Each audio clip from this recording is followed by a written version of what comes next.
Elijah Brooks, a middle-aged black man, was pulled over by 2 white police officers and charged with a crime he did not commit. They had no idea Elijah was the state's attorney, nor did they know their lie was about to explode. What started as a racially charged traffic stop turned into something much bigger. They profiled the wrong man, and what happened next shocked the entire courtroom. Elijah wasn't just fighting for himself. He was fighting the system. Want to know how it ends? Subscribe, because this story is just beginning. Elijah Brooks ran. His feet pounded the pavement as his breathing came fast and shallow. Angry voices behind him. He hadn't meant to run. He hadn't even done anything wrong. But when Officer Barnes grabbed his briefcase and pushed him like he was nothing, like his suit, his title, his humanity meant nothing, something inside Elijah snapped. This wasn't just a misunderstanding. This was a threat. A dangerous threat, and he had to get away. His instincts screamed at him, but no matter how fast he moved, it wasn't enough. The engine of the patrol car roared as it cut him off on the next street. He stopped, heart racing, lungs burning, cornered. Officer Grant jumped out, gun drawn, shaking but determined. Barnes ran after him, his face twisted in rage. "Get on the ground," he yelled. Now Elijah stiffened, raising his hands. "Please, I didn't do anything. I'm not a threat." "Get on the ground," Barnes yelled again, closing the distance in seconds. Elijah lowered himself slowly, his knees scraping against the concrete. His suit pants were torn. His briefcase was open a few feet away, papers flying in the wind. Legal files. Evidence files. Testimony.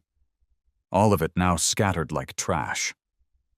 Barnes kicked them aside and pushed Elijah's face into the pavement. The cold concrete cut into his skin. He fought back, trying not to cry out. He didn't want to give them that. "You should have stayed where we told you," Barnes growled, tightening the handcuffs around his wrists until the metal dug into bone. "Now we have to fight back too." "I ran because I was scared," Elijah said softly. "Because I know how this ends for men like me." But Barnes didn't hear him. Or maybe he did, but didn't care. They threw him into the back of the patrol car like a criminal. Officer Grant still hadn't said anything. He just looked away, as if he didn't make eye contact, he wasn't part of this. But Elijah knew that silence was as dangerous as hatred. Silence allowed injustice to fester. At the police station, things moved quickly. Mugshots, fingerprints, rough hands pulling at his arms, his tie, his dignity. He tried to speak, tried to explain. "My name is Elijah Brooks," he said. "I'm the state's attorney. This was a mistake." But they laughed. Barnes leaned in close and said, "Everyone says that. Doesn't matter who you are tonight." Elijah stared at him. "It will." He was thrown into a holding cell with peeling walls and a single metal bench. His suit was wrinkled now, his tie missing, blood from his cheek drying slow. He stared at the wall and tried to calm the storm in his chest. This wasn't supposed to happen. Not to him. Not anymore. He had worked his whole life to be the man in the courtroom, not the man behind the bars. But that was the truth of it, wasn't it? That no matter how high you climb, how clean you dress, how many degrees or titles you earn, if your skin is dark, you're still a target. He stayed awake all night. No sleep, no peace, just rage and shame, and the sound of Barnes joking outside the cell. "Got ourselves a runner tonight," he said to someone. "Guilty ones always run." Elijah closed his eyes and swallowed his pride. He wouldn't scream. He wouldn't beg. He would remember this moment, every second, every word, and he would use it At dawn, he made one phone call. By noon, the doors of the precinct swung open, and Rachel, his assistant, came in like a hurricane. She held a file thick with proof: security footage, eyewitness accounts, courtroom records, everything they needed to dismantle the lie. Within hours, Elijah was free. But freedom wasn't enough.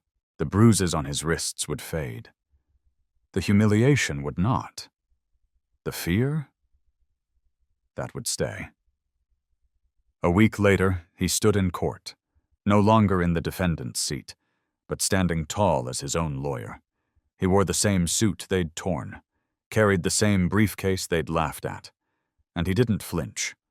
Officer Barnes sat across from him, smug at first, confident. But as Elijah spoke, as the videos played, as the audio from the squad car filled the courtroom with the sound of Barnes mocking him and laughing about planting evidence, that confidence cracked. Barnes's face turned red. Officer Grant looked sick. Elijah didn't yell. He didn't need to. His voice was calm, controlled. Every sentence sliced like glass. Then came the moment no one expected. Elijah held up a file. "Before they arrested me," he said, "I was preparing this week's case. I'm not just any lawyer. I'm the chief prosecutor of this state."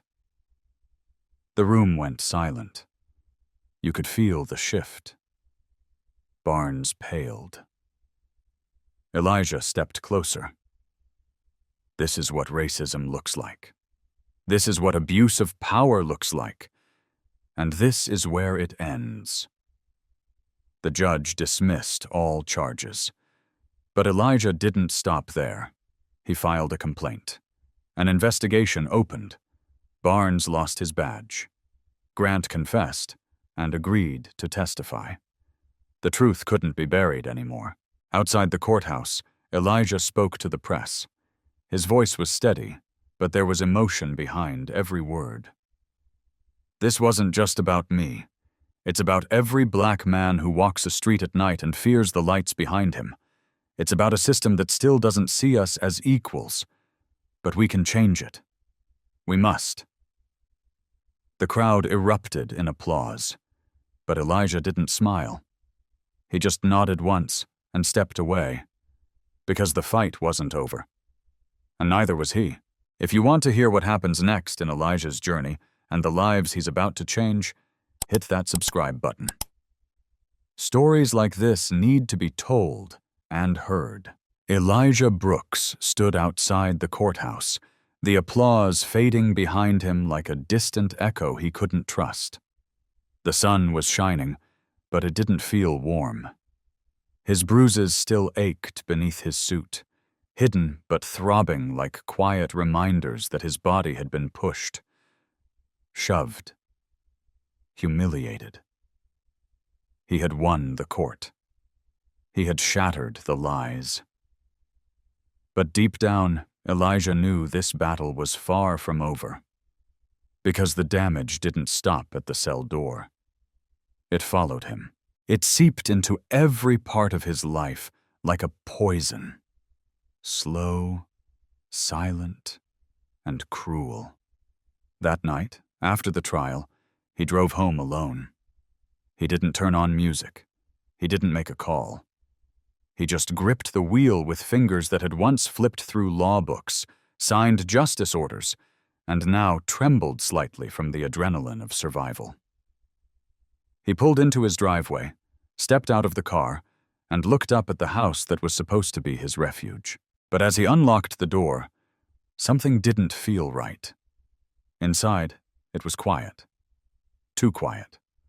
His framed degrees on the hallway wall tilted.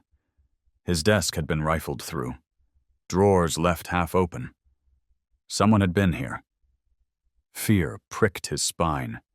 He checked every room, nothing taken, just disturbed, deliberately, as if to say, "We can get to you." The next morning, the threats started. Emails, anonymous calls. "Drop the complaint or we'll ruin you." You think being chief prosecutor makes you untouchable? Stay in your lane, Elijah. He reported them, of course, but reporting meant trusting the same system that had thrown him in cuffs.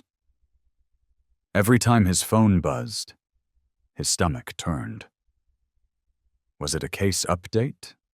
Or another threat? He changed his number, installed security cameras, but nothing stopped the pit from growing in his gut. The sense that every time he stepped outside, he was a target. At the office, things had changed too. Colleagues who once smiled at him in meetings now avoided eye contact. Some congratulated him, awkwardly, like they were saying sorry without saying sorry. Others just whispered when he passed. Patricia Reynolds, the prosecutor who had tried to convict him without a shred of real evidence, had gone silent. No apology. No acknowledgement. She returned to her desk as if nothing had happened. That hurt more than Elijah expected. Because it wasn't just about Barnes or the handcuffs or the cell. It was the silence from people who should have stood beside him and chose not to. Who saw the injustice and said nothing. Who knew him but let doubt creep in the second he was behind bars. He kept working. He had no choice. He had cases to manage, victims to protect, trials to prepare. But every day felt heavier. Every morning he walked into that courtroom, he carried the weight of what had been done to him. Not just by two cops, but by a system he had dedicated his life to. And now the whispers started to follow him into court. Defense attorneys brought it up. How can we trust the state when even the chief prosecutor gets arrested? Judges gave him tight smiles, like they pitied him, like he was a wounded animal just trying to limp forward. The worst came when he visited a school. It was supposed to be a simple outreach event, talk to young students about law, justice, hope. He loved those visits. But that day, as he stood in front of a group of high schoolers, a student raised his hand and said, "Mr. Brooks, why didn't you just stay quiet and do what the police said?" Elijah froze. The teacher's face turned pale. The classroom fell silent. And Elijah felt something inside him crack. Not because of the question, but because he realized that this kid genuinely didn't know that staying quiet doesn't always save you. That sometimes your skin color makes you guilty before you speak. He answered calmly, told his story, watched their eyes widen. But inside, he was breaking. Because how many more of them would grow up thinking silence equals survival? How many would never get the chance to speak? A few weeks later, Barnes's hearing approached. Elijah was called to testify about the arrest. As he prepared his statement, he found himself staring at the same briefcase Barnes had thrown on the ground that night, the same one he'd picked up with shaking hands. It still had scuff marks on the corner. He couldn't bring himself to clean them. They were reminders. Evidence. When the hearing began, he stood tall, his voice steady. He detailed everything. The stop, the words, the pain, the fear. Barnes sat across from him, face stiff, his lawyer throwing up objections like flares. But Elijah didn't waver. The truth was sharp. It didn't need help. Afterward, he walked out of the courtroom into a hallway where no one clapped. No reporters, no cameras, just silence. He stood there alone, wondering how many more times he'd have to prove his worth. How many times he'd have to say, "I belong here." Because every look, every whisper, every threat told him otherwise. That night, Elijah sat at his dining table, flipping through old photos.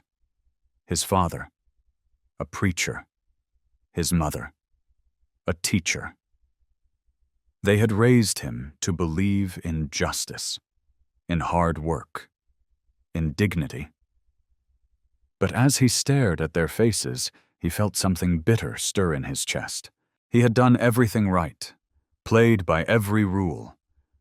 And still, they tried to break him. And worse, so many others never got to tell their side of the story. Never got the courtroom moment. Never got the apology. Just silence, graves, headlines. He didn't cry often, but that night he did. Not for himself, but for the boys walking home in hoodies who might not make it to a courtroom. For the men who ran because they were afraid and didn't live long enough to explain why. For the mothers burying sons who were told to stay calm, stay polite, stay still, and died anyway. The next morning, he met with the mayor, demanded police reform. Not just punishment for Barnes, systemic change, independent oversight, training rooted in empathy, not fear, body cams with teeth, civilian boards with power. The mayor hesitated. "It's complicated," he said. Elijah leaned forward. "So is losing your dignity on a sidewalk?" He didn't raise his voice. He didn't have to. Truth carried weight now. When he left that office, he didn't feel victorious. Just tired. But resolved. At the next press conference, he spoke plainly. "I am not a symbol. I am a man. A man who was handcuffed for being black in the wrong place. A man who nearly lost his career because someone with a badge thought they were above the law. This system is broken. And I'm going to fix it. Or die trying." The crowd didn't erupt this time. They listened. That was better. Weeks passed. Change came slow. Some policies shifted. Some officers were reassigned. But the threats didn't stop. One morning, Elijah's car windshield was smashed. A note inside. "You're next." He didn't flinch. Just replaced the glass and went to work. Because every time someone tried to scare him, they reminded him why he had to keep going. Every time someone said, "You should have just complied," they reminded him that silence is not safety. Every time someone whispered, "Be careful, Elijah," he remembered how many never got the chance to be. Elijah Brooks was not the same man who walked through that quiet street the night the lights flashed behind him. He was harder now, sharper. Not just a prosecutor, but a witness. Not just a survivor, but a fighter. He knew pain, knew what it meant to feel helpless, humiliated, forgotten. And that made him more dangerous than ever, because now he didn't just speak for himself. He spoke for all of them, and he wasn't going anywhere. Elijah Brooks stood in the middle of his living room at 2 a.m., unable to sleep, staring at the shattered photo frame that used to hold a picture of him and his parents. It had fallen during the last break-in. This time they left the front door wide open, and the message written in red across his wall. "Stay silent." The letters burned into his brain like fresh wounds. He didn't flinch when he saw it. He didn't call anyone. He just stood there, fists clenched, jaw tight, trying to stop the storm inside him from spilling out. The man who once believed in quiet dignity had been pushed to the edge. And now, every breath he took was a vow that he would not be silenced, that they could shake his home, but not his purpose, that no matter how ugly it got, he would not back down. He cleaned the message off the wall himself, tears forming in his eyes, not from fear, but from fury. Fury that after exposing the truth, after testifying in court, after standing tall in the face of corruption, they still came for him. Not just with lies or cuffs, but with threats to his life. And yet, the most painful part wasn't the fear. It was the isolation. His phone barely rang anymore. Colleagues distanced themselves, afraid of being connected to him. The justice system he had once called family now looked at him like a stranger. Elijah had become a symbol of resistance, something the powerful feared and the silent watched carefully, afraid his fall would confirm their worst fears. But Elijah kept moving. Each morning he rose before dawn, suited up, and faced the world like he wasn't broken. Like he didn't hear the whispers. Like the death threats tucked under his windshield wipers didn't mean a thing. Because he knew something bigger than fear was inside him now. Conviction. It lived in his bones, in the scratches on his briefcase, in the bruises on his wrists, in the way he walked into courtrooms now, not just to argue cases, but to fight for a future where men like him didn't have to prove their innocence every time they walked down the street. One day, as Elijah prepared for a community town hall about police reform, he got a call from a grieving mother. Her son had been killed during a traffic stop just 3 nights earlier, unarmed 17. "They said he reached for something," she whispered through tears. "He didn't. He was scared." Elijah's hand tightened around the phone. He didn't speak for a few seconds. Then he said, "Give me his name. I'll see to it myself." At the town hall that night, Elijah didn't use a speech. He didn't hide behind a podium. He stepped into the center of the room, sleeves rolled up, eyes tired but clear, and he told the truth. "This system didn't break," he said. "It was built like this, and I'm done asking it to change nicely." Gasps filled the room. Some clapped, others stared, but every ear was listening. "They came into my life, accused me of crimes I didn't commit, humiliated me, arrested me, and when I stood back up, they threatened me again. They want me quiet, but I'm louder now." He paused, breath shaking, then pointed toward the back where cameras streamed the event live. "If you're watching this right now, if you believe in justice, if you believe no one should be punished for the color of their skin, press that like button. Not for me. For every kid who didn't make it to this microphone. For every voice they tried to erase. Press it so they know we see each other, and we won't look away." The crowd stood. Phones lit up. Tears rolled down faces, some silent, some sobbing. But as always, the reaction brought consequences. The next morning, Elijah's car was vandalized again. Tires slashed. Windshield cracked.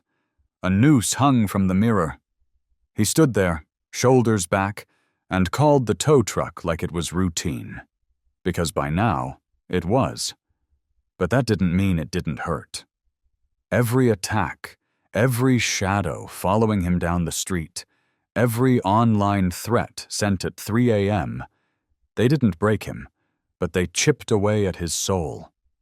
Nights were hardest, alone in the silence, staring at the ceiling, wondering if this was the cost of truth, if survival had a price too steep to pay, if fighting for justice meant giving up everything else. Friends, peace, sleep, safety. Would it be worth it? But then he remembered that mother's voice, the trembling in her words, the picture she sent of her son. Bright eyes, wide smile, gone in a moment. And Elijah knew he didn't get to stop. He filed a federal civil rights lawsuit, not just for himself, but on behalf of the families who couldn't. He pushed legislation that demanded body cam footage be released within 48 hours of any police-involved death. He wrote op-eds. He went on national news. And through it all, the threats kept coming. One day, as he walked into court, a man in a hoodie approached him fast. Security tensed. Elijah paused. But the man didn't attack. He just reached into his pocket and pulled out a folded note. "My brother didn't make it," he whispered. "But you're fighting like you could have." Then he turned and disappeared into the crowd. Elijah opened the note later that night. It just said, "Keep going. Please." That broke him. He cried harder than he had since the night of the arrest, because now he knew. This fight wasn't about him anymore. It never had been. It was about the invisible army behind him, the sons and daughters who never got justice, the mothers who buried their babies in silence, the people watching in the shadows, hoping someone would speak. That's why he kept showing up. Even when his hands trembled. Even when he hadn't slept. Even when the hate mail stacked higher than the fan letters. He showed up. He stood tall. And he spoke. Because truth, no matter how dangerous, had a voice now. And that voice was his. And to you, listening now, press the like button if you feel this. If you're tired of the silence, if you believe what happened to Elijah should never happen again, if you want him to keep going, because he's not just a character in a story. He's every black man who's ever had to explain he doesn't belong in handcuffs, every person who's been told their pain is too loud, every fighter who chooses courage over comfort. Your like isn't just a click, it's a torch. And together, we're lighting the path forward. No one knew where Elijah Brooks went for 3 weeks. After the press conference, after the noose, after the lawsuit shook the department, he vanished. His phone went dark. His home was empty. Office lights off. Files untouched.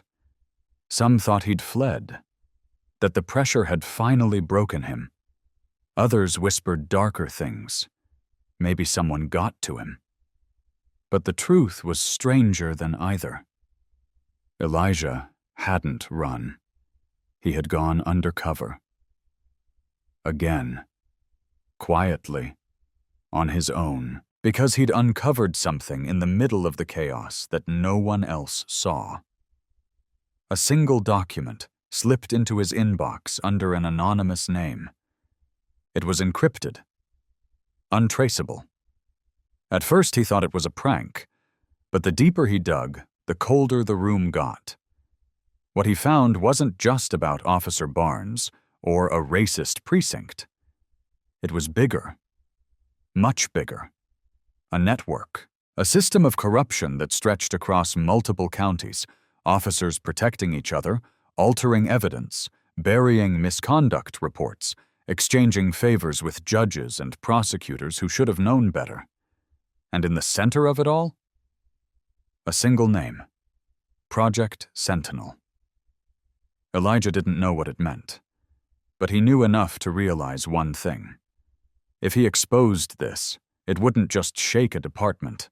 It would topple careers, dismantle alliances, and make powerful enemies. So he disappeared, not for safety, but to investigate. He shaved his beard, changed his wardrobe, rented a tiny apartment in a rundown neighborhood no one would think to look. He posed as a parolee, recently released, using a fake identity, Marcus Hale, crafted through connections he'd made from years of defending the very people the system had failed.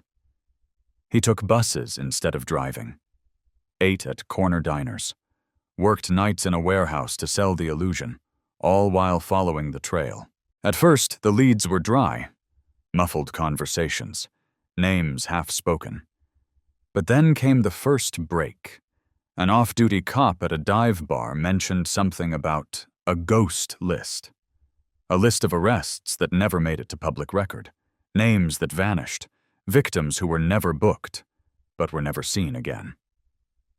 Elijah recorded everything, secretly wiring the motel room he shared with 2 other men. He played dumb, asked questions like he didn't know how parole worked. Slowly, people started to talk. Then he found it. Tucked behind a broken filing cabinet in the back room of an abandoned municipal office, a hard drive, covered in dust, barely bootable. But on it, files, audio, photos, logs. Some dated back nearly 10 years.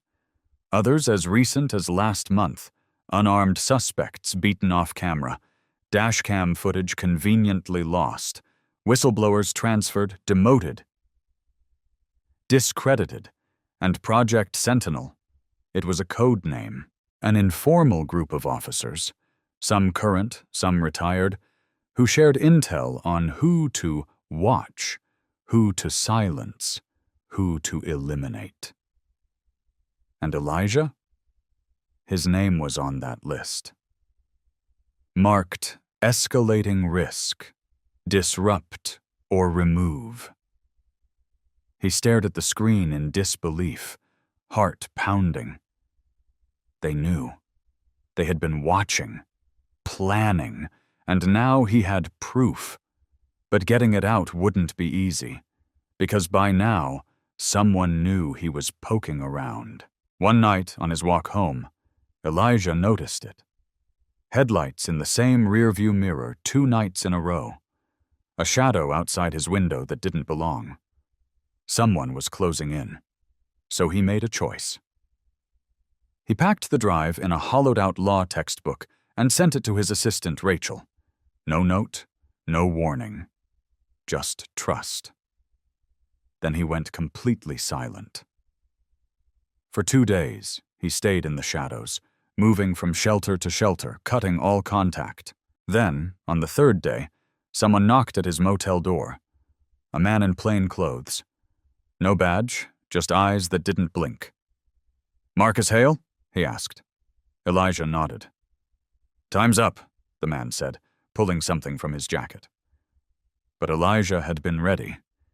He flipped the table, dove out the side window, and ran barefoot across broken pavement, heart racing, lungs screaming. Behind him, he heard footsteps, curses, the sound of pursuit. But he didn't stop. He darted into alleyways, climbed fences, crawled beneath rusted gates, until finally, he reached the city line. An old contact, a former public defender turned activist, helped him disappear again. Gave him clean clothes, a burner phone, a ride back to the city. Elijah had survived. But barely. When he finally returned to his office, Rachel was waiting with the hard drive, her eyes wide. "I saw what's on it," she whispered. Are we safe?" Elijah didn't answer. Instead, he called a meeting. Not with the police, not with the DA, but with journalists. Independent. Fearless. The kind who'd risk everything for truth. Together, they prepared the release. Redacted names to protect the innocent. Verified footage. Built timelines. When the report dropped, it went viral in hours. The Sentinel files. Corruption at every level. A network of silence. Racism documented. Abuse confirmed. And Elijah, once the man in handcuffs, was now the face of a storm that couldn't be contained. But not everyone was happy. 3 officers resigned. 2 judges stepped down. And within a week, Elijah was subpoenaed, this time by the federal government. Not as a suspect, as a witness. When he walked into the courtroom in Washington, D.C., cameras flashed. Protesters outside chanted his name. Supporters held signs. "We believe Elijah. Justice for all." Truth has a name. Inside, he took the stand, calm, certain, tired, but unwavering. He told everything, from the night of the false arrest to the fake identity, from the hard drive to the chase, from silence to survival. When he finished, the room was so quiet you could hear people breathing. And when the chairman leaned forward and said, "Mr.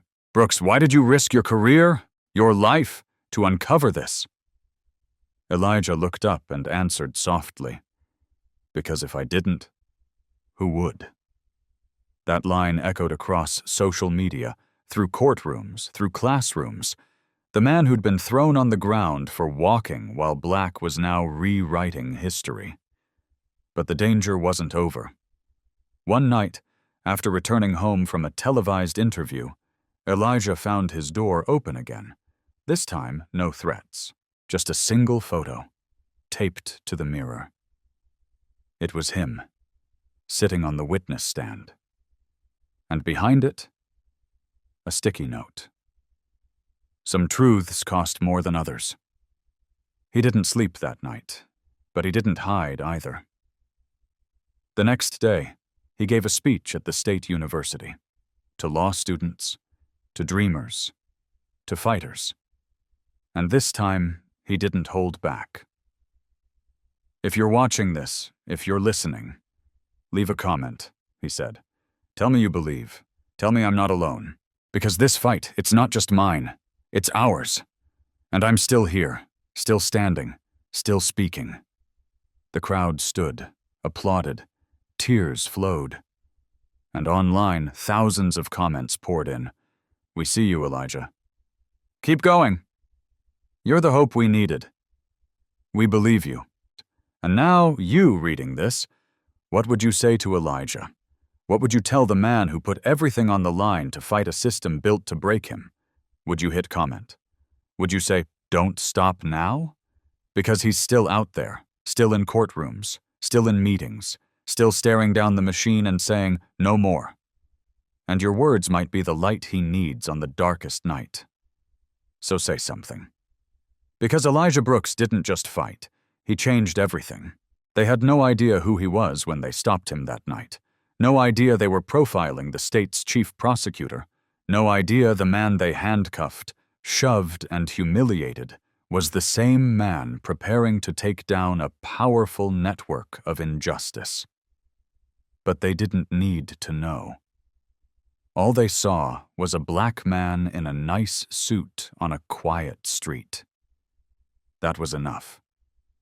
Elijah Brooks still remembered the feel of the cold concrete on his cheek as Officer Barnes pressed his face down. He remembered the weight of the cuffs, how they bit into his wrists, how the streetlights blurred through hot, angry tears he refused to let fall. He hadn't cried that night, but later, when the cell door slammed shut and he sat alone in that freezing box of peeling paint and steel bars, he did. Not from fear, but from rage, from betrayal, from a kind of soul-deep exhaustion that only comes from knowing you've done everything right, and it still wasn't enough to protect you. He could still hear Barnes's voice, cruel and mocking. What's in the briefcase, lawyer? Still hear the lies they typed into the system. Burglary, resisting arrest, possession of stolen goods. Still see the smirk on Barnes's face, the nervous glances from Officer Grant, the way the system accepted the story without question, because the story fit the picture. And in their minds, a black man in the dark always looked guilty. But Elijah hadn't stayed silent. He hadn't let the lie win. He had walked into that courtroom days later, in the same torn suit, carrying the same briefcase they had kicked to the curb, and he had told the truth. With footage. With audio. With unwavering calm. And when he revealed who he truly was, the courtroom gasped. The officers paled. But Elijah didn't smile. Because he hadn't won anything yet, the charges were dropped. Barnes was investigated. But the stain didn't wash away. Not from his soul. Not from his story. And that's what made what happened next even more heartbreaking. Because what they did to him wasn't the end. It was the beginning. Elijah could have walked away. Could have settled back into his office, signed the press release, and gone back to work. But the pain he carried wouldn't let him rest. Because what happened to him had happened to others, and too many didn't live to tell it. So he made a decision. A dangerous one. He went deeper. When the anonymous file landed in his inbox with the words, Project Sentinel buried in encrypted code, he could have ignored it. Could have passed it to someone else. But something in his gut told him this was it. The root. The blueprint. The truth behind the pattern. And so he vanished. No press. No warnings. He erased himself. Became Marcus Hale, a man with no titles, no privilege, no protection. For weeks, Elijah lived as someone the world overlooked, a parolee with a past, a black man with no one to vouch for him, and what he saw in that skin, his own skin, stripped of position, would haunt him forever. He saw how people flinched when he walked by, how store owners followed him in silence, how cops slowed their cars when he crossed the street, how fear lived in his reflection, not because of what he had done, but because of what the world assumed.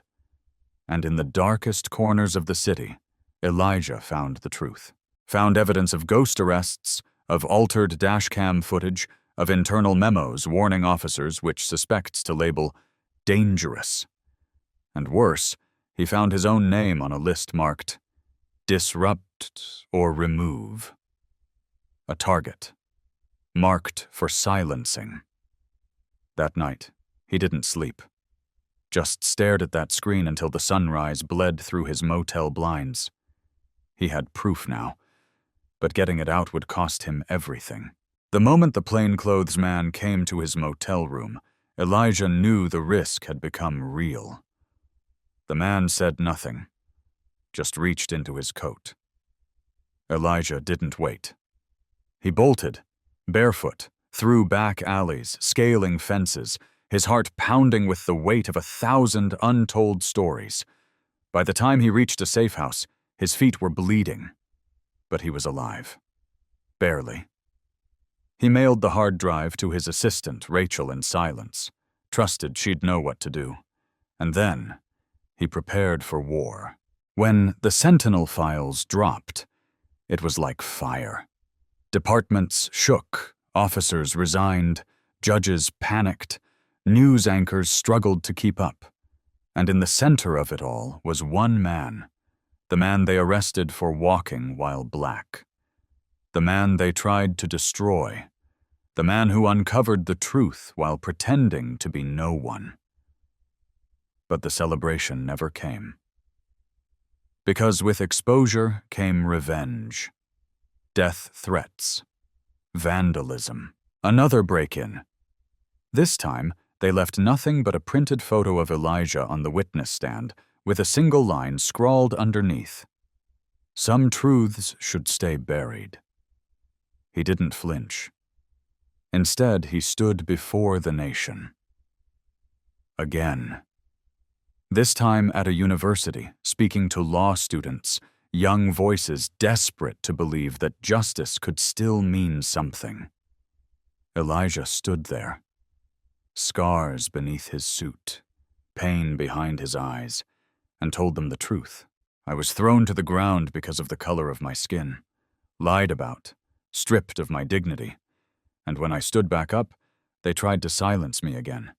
But I didn't stay down, because I owe it to every soul who never got back up. The room was silent. Then he said, "If you're listening, if you believe this story matters, like it. Not for me, for the next Elijah, for the thousands who never had a courtroom, who never got to say, 'I didn't do it,' like this story so we can keep telling it, so we don't forget." And the crowd didn't just clap. They wept. Some rushed forward just to shake his hand. Others just held their hearts, overwhelmed by the fire this man carried. Not because he wanted to, but because he had to. Because no one else would. And that's the truth. Elijah Brooks didn't choose this path. He didn't ask to be a symbol. He just wanted to walk home. But when they cornered him, when they lied about him, when they tried to bury the truth inside a cage, he rose anyway. He stepped into danger, dressed like the forgotten, risked his life to find a buried evil. And when he found it, he didn't hide it. He shared it with the world. And now you know. You know what they did to him. You know what he risked. You know what it cost. So tell us what you feel. Leave a comment. Press like. Let Elijah know he's not alone. Let the world know this story matters. Because this wasn't just a character. This is a reflection of too many real lives, too many real losses, too many names written in chalk instead of carved in stone. Let this be the story that doesn't fade. Let this be the truth that never dies. The truth, when it finally came out, was heavier than even Elijah Brooks had prepared for. He had known that speaking out would come with a cost. He had known that challenging the system he once served would paint a target on his back. But nothing could have prepared him for just how deep the pain would run, or how many scars would be left behind.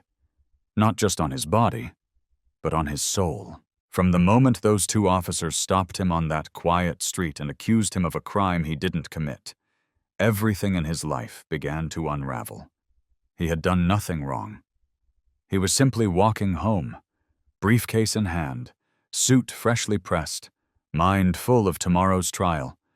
But in their eyes, he was dangerous, suspicious, criminal. And no amount of calm speech or polite explanation could stop what they had already decided to do. They threw him to the ground, called him a thief, ripped his briefcase away like it was stolen, and then, in front of no one but the cold streetlights and God, they turned him into a suspect, into something he wasn't.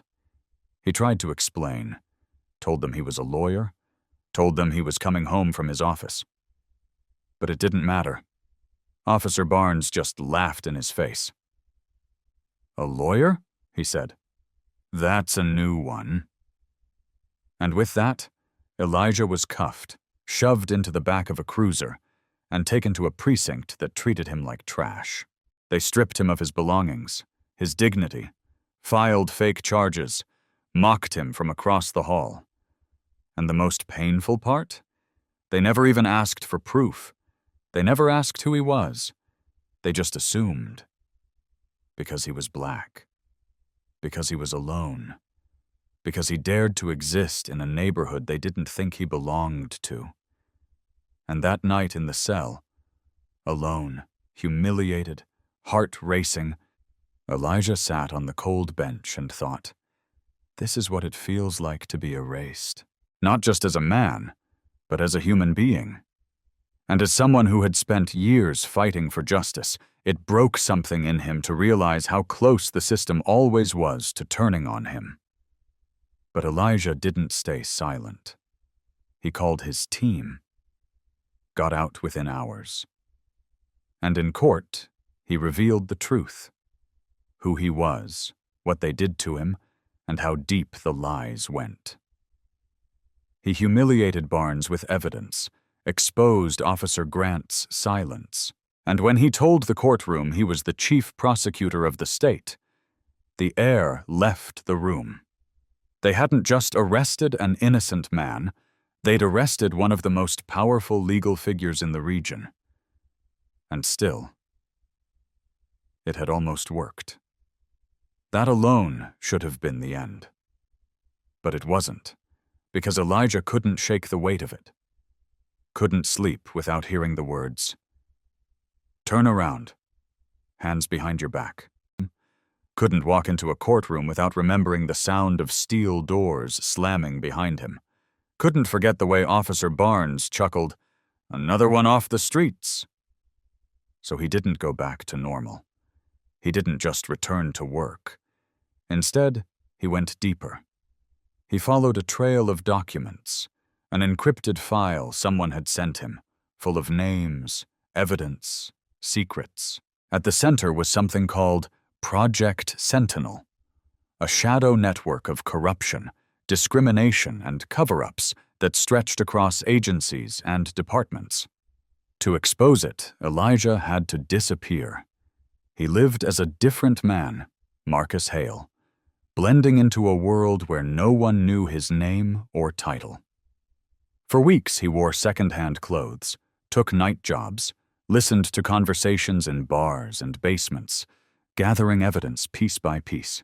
He heard stories of young men who vanished after being arrested, learned of officers who exchanged untraceable cash for silence, saw files of complaints that had been buried or lost. And the worst moment of all, the day he found his own name on the Sentinel list, marked as a threat to be disrupted or removed. They had targeted him even before that night on the street. They'd been watching, waiting for the chance to shut him down. But Elijah didn't back off. He ran when they came after him, escaped when a man showed up at his door with no badge and murder in his eyes, crawled through alleys, bleeding, exhausted, terrified. And when he finally got to safety, he didn't rest. He handed over the hard drive and lit the match. The Sentinel files went public, and the truth exploded across the country. But with truth came danger. More threats. More surveillance. Another break-in, this time with no message, just a photo of him on the witness stand. A warning. Still, Elijah showed up. He testified. Went on national news. Met with grieving families who had lost children to police violence and seen no justice. He spoke to students, protesters, lawmakers, and always the same message. This happened to me, and it could happen to you. So we fight together or we fall alone. But the real pain came in the quiet moments. The nights he woke up gasping, the way his hands shook when he saw police lights. The loneliness that followed him like a shadow. Friends who stopped calling. Colleagues who avoided him. The subtle ways the system punished him for speaking out. Lost invitations, sideways glances, slashed budgets, political silence. He felt like a man at war with his own legacy. The courtroom he once loved now felt cold. The badge of justice he once wore with pride now felt like a memory fading in the fog of disappointment. And yet, he never quit.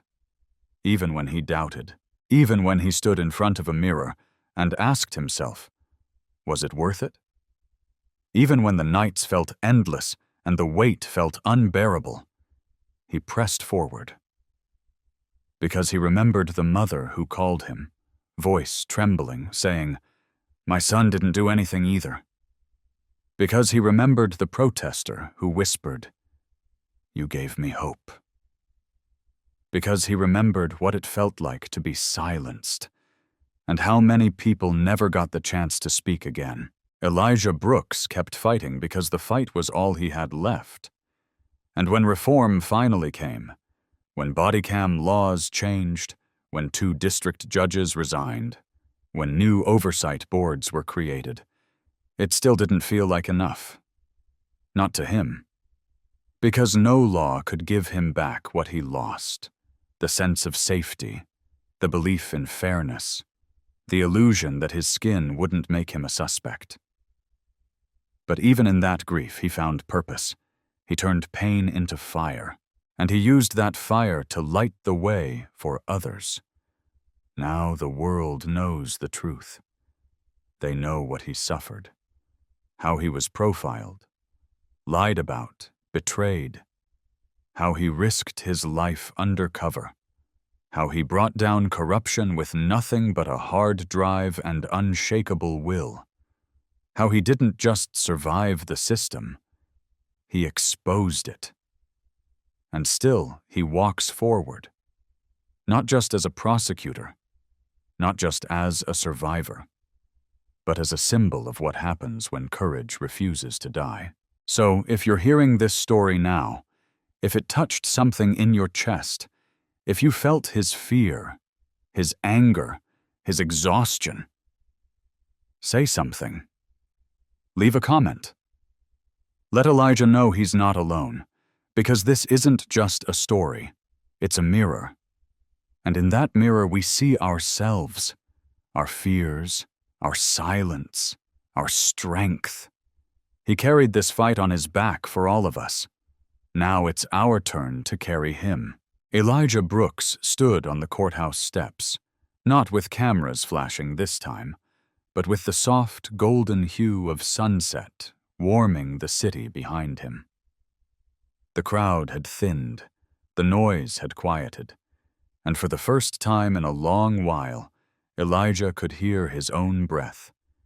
It had been a brutal journey, one that started with flashing lights and cold cuffs and wound through courtrooms, dark alley escapes, encrypted files, and secrets so heavy they almost crushed him. He had lost friends, lost sleep, lost a piece of himself along the way. But what he gained, truth, justice, clarity, was worth every scar. Behind him, the courthouse doors closed slowly, as if signaling the end of a long, painful chapter. And in that silence, Elijah let himself breathe deeply and feel something he hadn't felt in months. Peace. Not because everything was fixed, not because the world was suddenly safe, but because he had faced it, the system, the fear, the lies, and lived to tell the story. And that story mattered, because it started with a simple, everyday act. A man walking home after work. No crime, no threat. Just a black man on a quiet street. Profiled, arrested, humiliated. It could have ended there. In silence. In another forgotten cell. But Elijah Brooks wasn't just a man with a title. He was a man with purpose. And he refused to let his voice be buried. That night, when they threw him on the sidewalk, they didn't just arrest him, they awakened him. They made him realize that no matter how high he rose, how many courtrooms he won, how many degrees he earned, his skin would still be judged before his words. And in that realization, Elijah made a promise, not just to himself, but to every soul who never got to rise again. He promised to fight, and he did. Through betrayal, through fear, through nights without sleep, and mornings filled with threats, he disappeared, became a man the world ignored, and uncovered corruption so deep it made headlines tremble. He exposed Project Sentinel, the network of officers, judges, and officials who turned justice into control. He risked his life, running through alleyways barefoot, hunted by shadows who wanted silence. But he never gave in. He testified. He spoke. He lit fires in city halls and hearts. He became a voice for the voiceless, not because he wanted to, but because he had to. And now, standing in the golden light of a closing day, Elijah thought about all of it. The faces he'd met, the mothers who hugged him in tears, the kids who looked at him with wonder and said, "You made them listen." He thought about his own mother and father, how they raised him to believe in dignity, in fairness, in showing up even when the world doesn't. He thought about every night he spent scared, but never stopped. Every moment he wanted to quit, but kept walking forward. And then quietly, he smiled. Because this wasn't just his story anymore. It was ours. The story of a man who said, "Enough." The story of a man who turned pain into purpose. The story of what happens when courage is louder than fear. Elijah knew he wasn't perfect. He had his doubts, his sleepless nights, his moments of rage and exhaustion. But he learned something that he now wanted to pass on. To you, to all of us, listening, watching, hoping, watching. He learned that your silence won't protect you. He learned that when injustice shows up at your door, you have a choice. Look away or stand up. He learned that the cost of truth is high, but the cost of pretending is even higher. And he learned that sometimes the most powerful thing you can do is simply not back down. So here's what Elijah would say to you now, in this final moment of his story. If you see something wrong, speak. Even if your voice shakes, if you're afraid, Walk anyway, even if your legs tremble. If they try to bury you in lies, rise. Again and again and again. Because justice doesn't come from titles. It comes from people who refuse to quit. And if you've followed his story, if you've felt his fear, his fight, his fire, don't just walk away. Stand with him. Like this story to show you believe in what he did. Leave a comment to let Elijah know he's not alone, that you see him, that you honor what he endured. And subscribe to this channel, because these stories matter. Not just his, but the ones still unfolding. The ones that haven't been told yet. The ones that need you. Because this isn't the end. Not really. Yes, Elijah's courtroom battles are over. The officers who wronged him are gone. The policies he fought for are now law. But the fight for justice, real, lasting justice, continues. In schools, in streets, in voting booths, in every whispered moment when someone says, "This isn't fair," and wonders if anyone will listen. Be that listener. Be that voice. Be that fire. Elijah Brooks walked through fire so we wouldn't have to walk in fear. Let's not waste that. Let's honor him by remembering what he taught us. That a man's dignity cannot be arrested. That truth cannot be silenced. And that justice, when fought for bravely, will rise. So to Elijah, thank you for standing, for suffering, for surviving. And to you, listener, don't scroll past this. Click like. Comment your thoughts. Subscribe for the next story. Because together, we're not just telling stories. We're building a movement, and this is how change begins.